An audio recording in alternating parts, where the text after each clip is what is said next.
Welcome to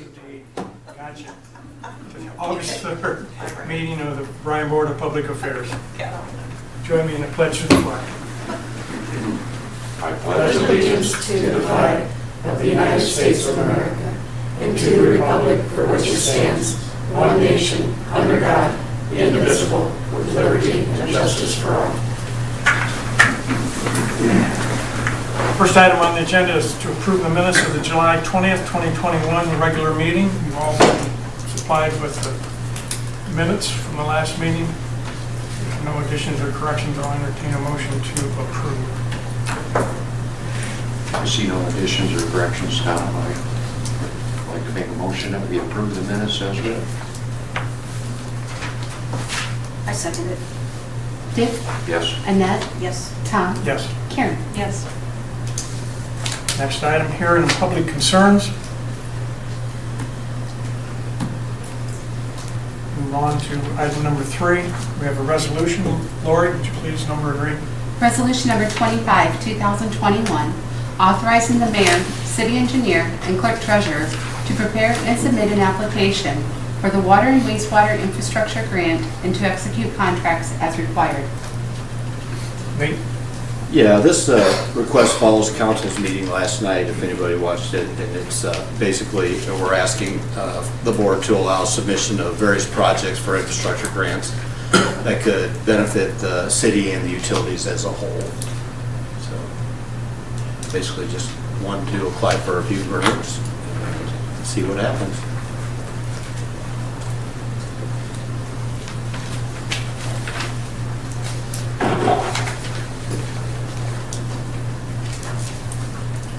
Seeing that it was discussed last night and approved, I'll make a motion that we approve it as well. Thank you. Do we have a second?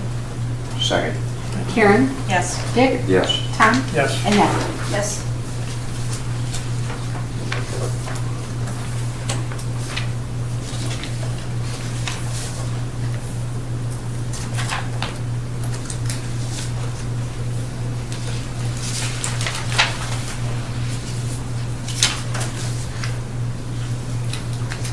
Next item on the agenda is a streetlight petition for Union Place entrance. Al? This is our first streetlight petition, I believe, that the board's received back, I don't know, it's a couple years ago, we came up with this petition that we give to the people requesting the light. And they take the petition around to adjacent property owners of where the light would like to be and have signatures on it. They requested a light in front of Union Place subdivision, right at the entrance, which we've had a light there years ago, and we had about 3 times we've had a car take it out right in the center median of where their entrance is.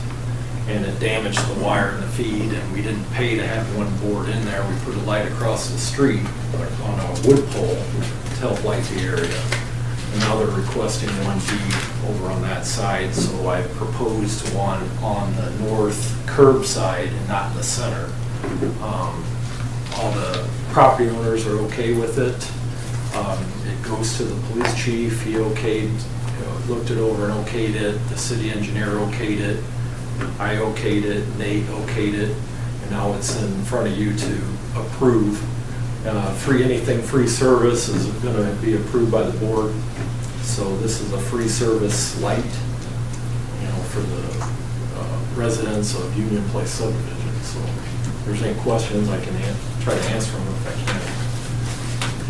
can. There is a drawing with that packet, kind of showing the location and the photometrics of what the light disbursement is of that particular. It's a boulevard light, what we call a boulevard light style in that subdivision. So it's going to be a direct buried pole. We have to plow a feed in from an existing transformer. We'll use a vibratory plow and just plow in a circuit to it. So it's not a real big deal to get it hooked up and not real expensive. Do we have product in stock? Yes. Yep. So this can be a quick Yeah, turnaround? it's a typical pole that we have in stock and light. Be up before fall, before winter? Oh, yeah, yeah. Yeah, we'll get it, if it's approved tonight, we'll get it on the schedule probably in the next couple of weeks or so. Yeah, have it put in.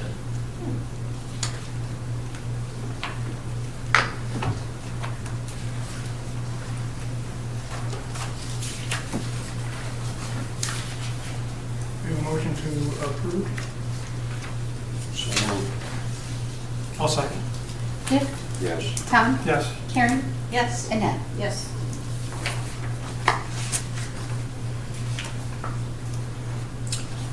Next item is a resolution. Lori, would you number and read, please? Resolution number 26, 2021, a resolution to set the employee annual premium rate for health insurance for the period September 1st, 2021 through August 31st, 2022, and declaring an emergency. The City of Bryan was presented our health insurance review this year with Medical Mutual, and the initial pass was a 19.5% increase. It was negotiated down to a 10% increase. That's the highest we've had since 2007, 2008, but we are experiencing very high claims right now. We feel it's in the best interest of the city to recommend going forward with the program again. It is an increase to our employees and their biweekly paychecks. For singles, it'll increase them a little over $3 a pay, and for family, it's a little under $9 a pay, with no major changes in our coverage. We do have some enhancements with our drug and prescription programs, because drug and prescription is also very expensive. That should help us out as far as ensuring that people are getting the appropriate medications. It's going to do a little cross-checking as far as making sure that if you're taking multiple medications, that one's not negating another and costing more, or maybe one drug would be effective for 2 or 3 that you're taking. We're also encouraging all department heads to encourage all employees to use our Activate Everside Health Services in town. We are privileged to have that service, and we want all employees, as much as possible, their families, to utilize it. They have 76 drugs in their formulary, and it is beneficial to all of us to keep our claims down. Council did approve this last evening.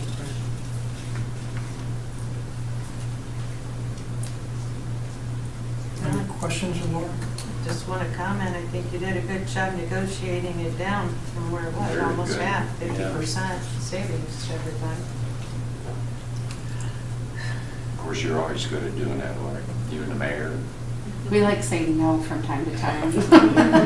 I think Mike's getting used to it. I think my kid's used to it. And we also brought in Jackie and spoke to Nate about it in advance as well when we were going through it, and of course Rhonda to review where we were at. But it is about the best we could do this year. Quite honestly, I thought it might be a little higher, so I was pretty pleased when we got it down to 10. And like I said, that's the first time we've taken a double digit since 2007, 2008. And our 5-year average with that is 3.49%. Our 10-year average with it is 3.79%.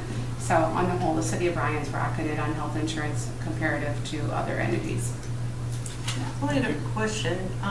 If we used Activate more, we would have better rates potentially? Potentially we could, because say, I'm just going to use amoxicillin as a drug.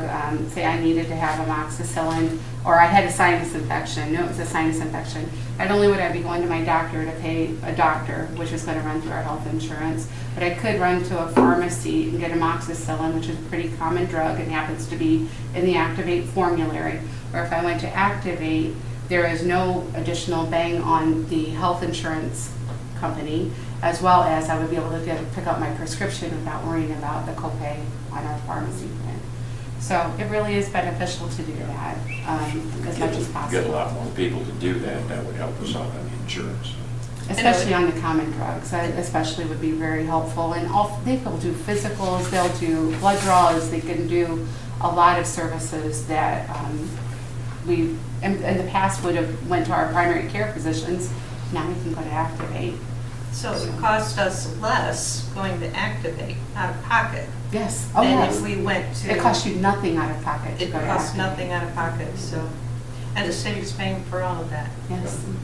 So, It's a great benefit to the city, and it's one that we need to utilize it, because if not, that's another consideration board and council have to make. And I would like to point out that in the 4 years we've been with Activate, they have not issued us a premium increase at all. We have not taken an increase to have that service. And they have increased their drugs and services along the way. What are their hours? Do they have good hours? They're flexible. They vary from day to day, but some you can get in as early as 6 o'clock and as late as 6 o'clock at night. Fridays are the rougher day because they like to have Friday afternoons off. But you can do that in Bryan, Defiance, Napoleon. They all have centers. So if you can't get into one, you might be able to get into another. Or if you live in Defiance County, you could go to Defiance instead of to Bryan if you needed to. It's pretty convenient. I personally have never had to wait longer than 2 days to get in for an appointment, but of course you can schedule out your exams as far as you need to. Thank you. You're welcome. Good information, thanks, Lori. Sure. To make a motion that we adopt resolution 26. Second. Dick? Yes. Karen? Yes. Tom? Yes. Annette? Yes.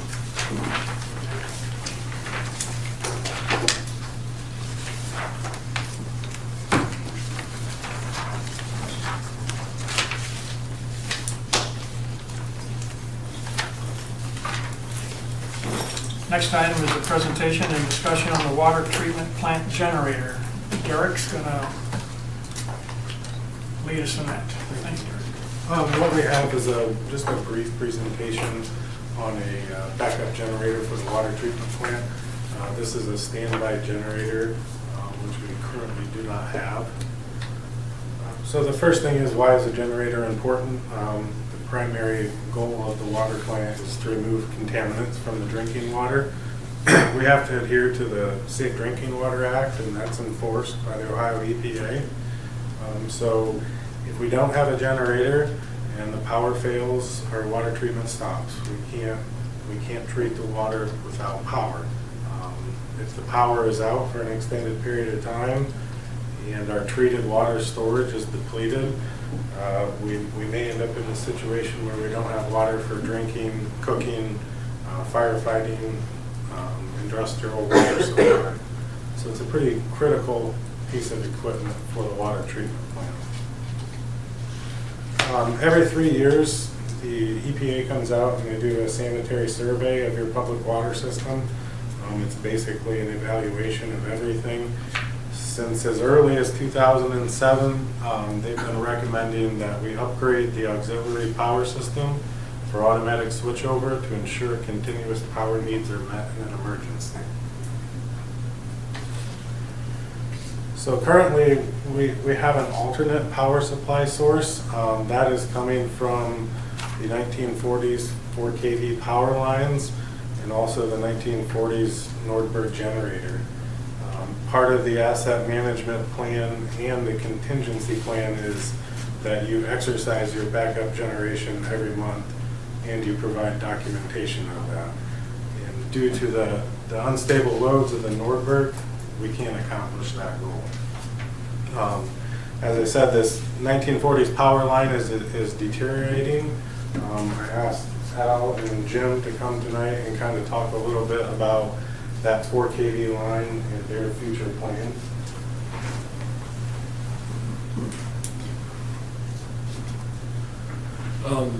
Back in the, I guess, 90s, probably early 2000s, the city of Bryan did an upgrade to their power system. They went from a 4 kV system to a 12 kV system. And during years, through the 80s and 90s, we did little projects where we had to upgrade our system. Back in the 90s, I remember we put in this 12 kV feed over to a pad mount transformer, which is, this would be the 12 kV here, and it goes underground over to a pad mount transformer. Before that, the water plant was fed by this 4 kV line, which comes out of the power plant underground, goes up this pole, runs over here, spans back, runs down, goes down this pole, and goes into an internal built 4 kV to 480 volt transformer in the water plant. So what we did is we put the 12 kV into an external transformer, which served at 12 kV to 480, which we put in an automatic transfer switch so the plant can run on either the 12, which would be the primary feed, or the 4, which is the backup feed, which the 4 kV is actually the Nordberg that's inside the power plant.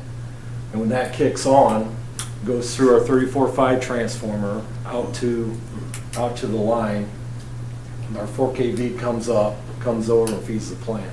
That's the last 4 kV circuit that we have in town, is that. And that's, like Derek said, 40s, probably, type construction. We elected back in the 90s to keep that 4 kV just as a backup generation to the water plant. Now, Jim and Tim and Adam and I have been working with Spectrum as the board has approved us to do some engineering on the power plant upgrade. Part of that upgrade, as far as the distribution goes, is to build a 69 line from Edgerton Street south down the alley down into the new power plant substation. When we do that, this 4 kV lines that are here, the underground that goes in, are all in the way of our new construction. So that's why the 4 kV needs to go.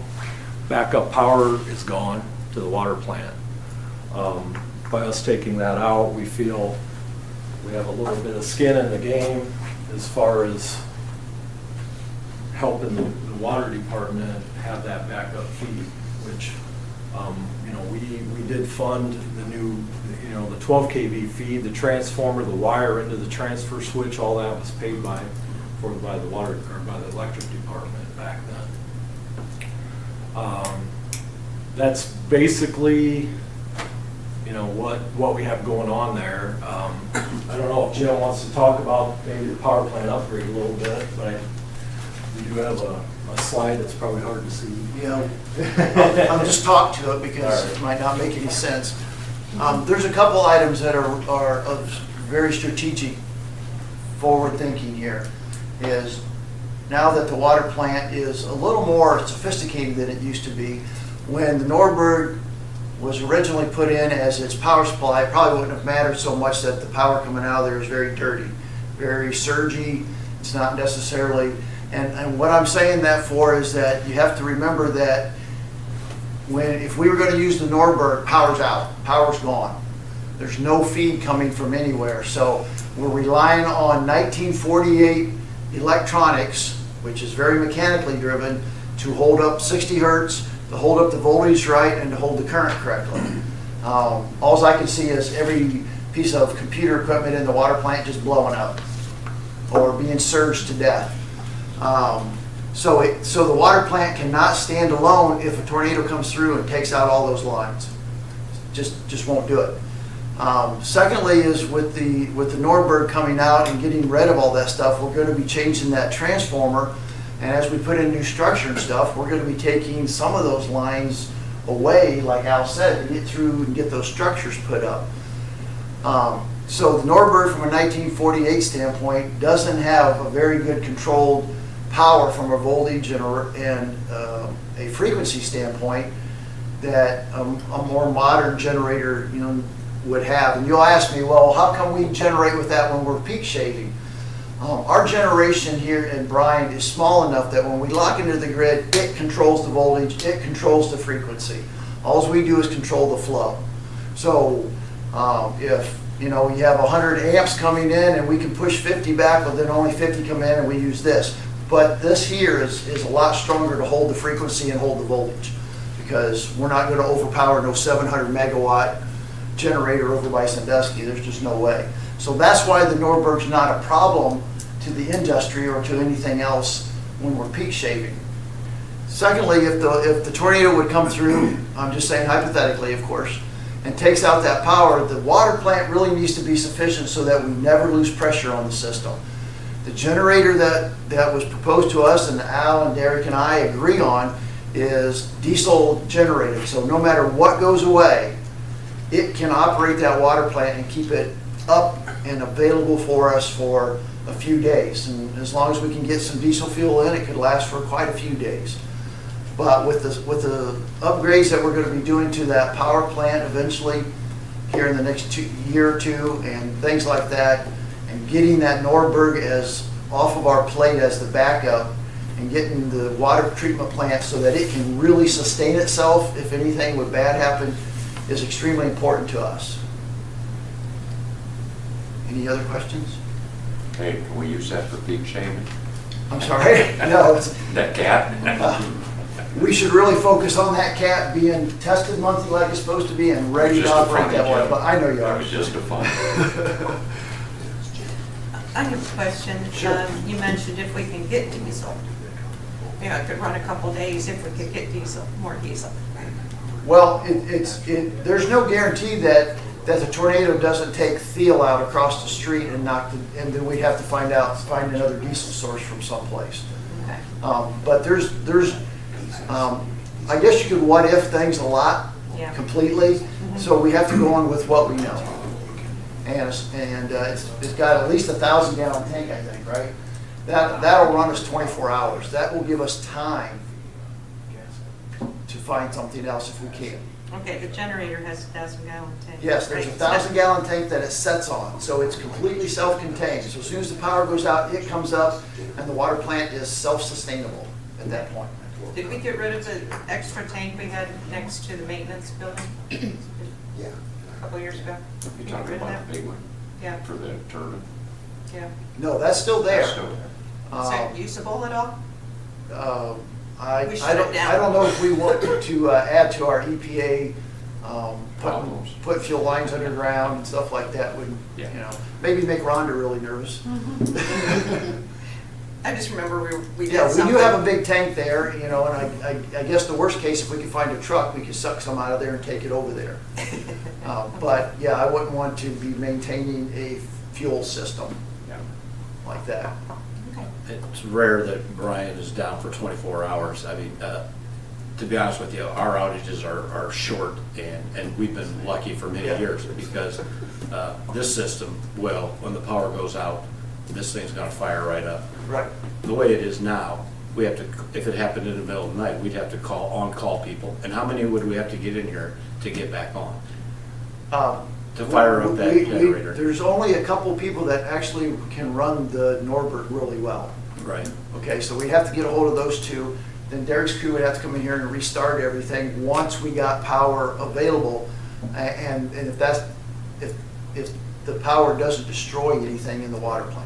Right, so we've been lucky that our power is so stable to not have to totally rely on this, so we've been Right. lucky. This is something that we've talked about for years. I mean, if you've sat in there at night and there is no power and you're waiting for some smart people to come and get the power back on for you, it's a terrifying experience. And at that time, you don't know where your tower levels are, where your clear well levels are, you know, and with this system, you're gonna be able to hold that SCADA system up and know where you're at. You're not gonna come into a dark plant in the middle of the night. No. So, The UPSs will hold it up long enough for that generator to Right. come online. yep, and multiple reasons, you know, just like, you know, you have to get rid of that 4 kV so you can run those generations on the 69 line. Right. So this all rolls together, and we're killing a lot of birds with one stone by doing this. So I think it's important, that's why I kind of wanted everybody to talk about their piece of this puzzle, because it's important that, you know, all these things happen, and, you know, it's a good thing that it's happening.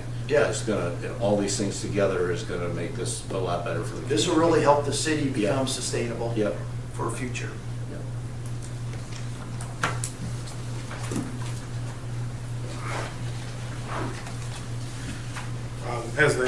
Most of them already talked about just the project details. It's a Caterpillar 500 kW diesel generator. It's sized for our current needs, and it has the capability for future needs as well. And if I remember right, we could run it in parallel with another unit if we ever needed to. If there was ever an expansion and you needed more, you could do that. Chain link fencing, it's got to be fenced in some concrete bollards. That's to meet state fire codes. We do have to have a little bit of SCADA work done, and that's so that the SCADA system inside the plant can talk to the generator outside, and then your just standard materials. Purchasing, we would propose to purchase this through Sourcewell. This project will be completed by BMU staff other than the SCADA engineering and the fence. Between Al and Jim's department and the water department, we feel that we can do the whole project. For the water department, this was not budgeted, but if you remember, we did appropriate money for the high pressure filter this year. And at the beginning of the year, we did an inspection and our old dump truck we had to replace, so we used those funds to purchase the dump truck. So there is available capital funds to complete this. And if you have any other questions and comments.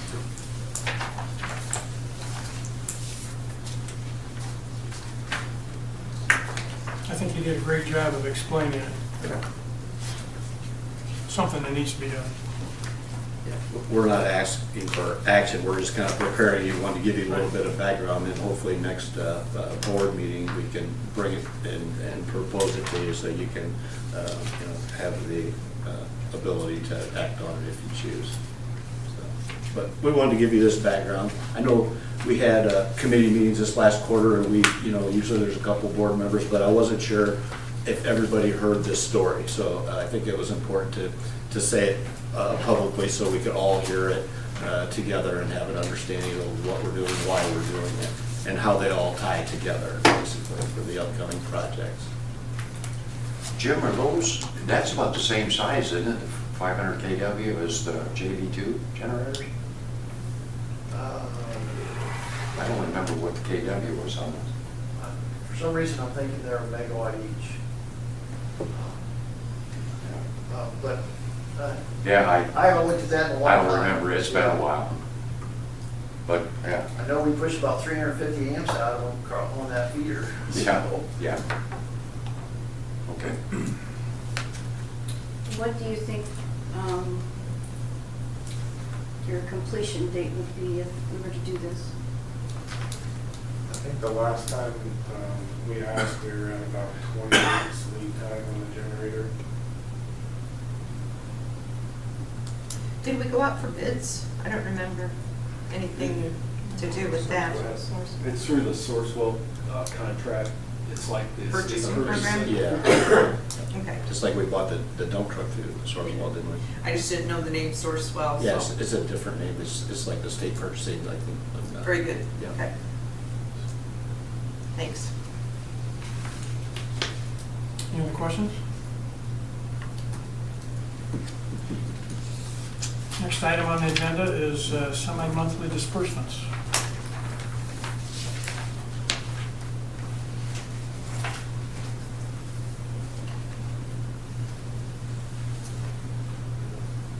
Do we have a motion to pay bills?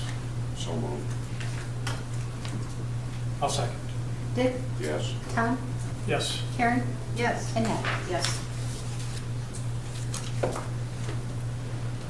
Comments from BPA and staff. City Council? Department heads? I wanted to give the board a quick update on the rental homes. Going up for All four of the rental homes, we have all the utilities disconnected, sewer, gas, water, electric, communications. We also did the asbestos survey and the abatement of those properties. So I believe we're ready to talk to Chief Siders and possibly turn one over for the police and fire to train on one of those.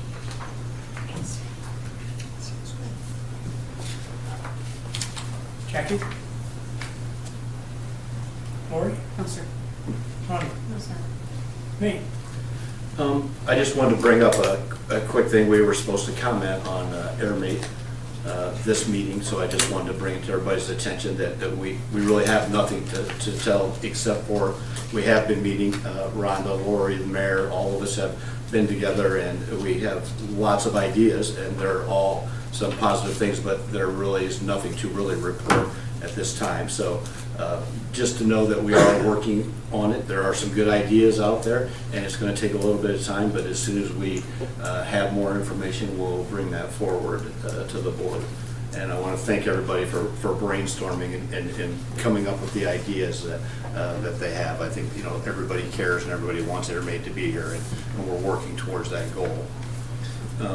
I'd also like to let the board know that we've been talking, it's almost time, I think of August. I wanted to get a presentation together for you as far as the solar field goes. I wanted to kind of get you up to speed. Believe it or not, it's been 10 years since we've owned that solar field. The end of the lease is coming in February of 2022.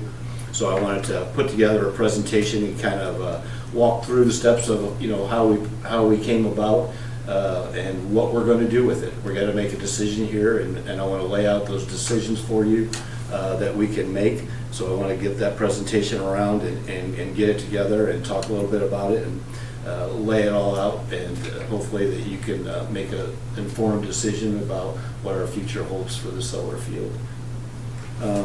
The other thing I'd like to say is, Lori, thank you so much. Nobody likes insurance, increases.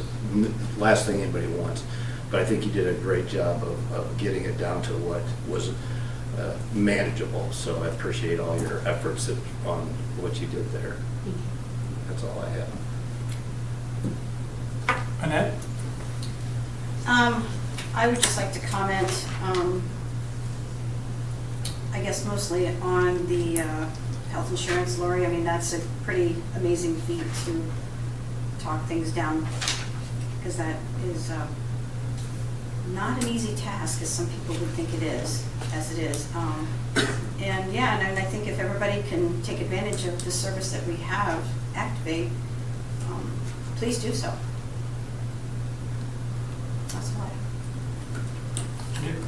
Pretty much echo the same thing Annette said. Thanks, Laura. Good memoirs. Thanks for your hard work. And I think all the department heads and they need to kind of pound on the employees to start utilizing that Activate. I know it's a tough thing because a lot of times they don't want to move away from their family doctor or whatever, but as far as prescriptions and things, there's things we could do to keep the costs down. Thanks for the presentation. It was great. That's all I have. Karen? I also want to thank you guys for the presentations, very interesting, good information. And I'm sure the people at Union Place will be very happy with the new lighting system. And thank you, Lori, and your team for reviewing that. And that's about it. Thanks. About the same as everybody else. Great presentation. I think anybody that came in here not knowing anything about what was going on could figure it out by what you gentlemen put together. So thank you for that. Lori, thank you for your efforts. And I'm kind of maybe waiting to see what happens with the discussion on the Airmate. I think from what I've heard that something will come of that, and hopefully will satisfy all parties. So looking forward for that. Just one quick question. Have we communicated with Carol, just to kind of let her know where we're Yeah, the mayor contacted Carol, and Carol's up to speed on the things that's being worked on, and she's very patient, and so I appreciate her patience in this whole process. just so she knows we're working on it. Yep. Yep. Okay, good. Thank you. Anything else from anybody? If not, entertain a motion for adjournment. So moved. Second. Dick? Yes. Karen? Yes. Tom? Yes. Annette? Yes. Adjourned. Thank you, everybody.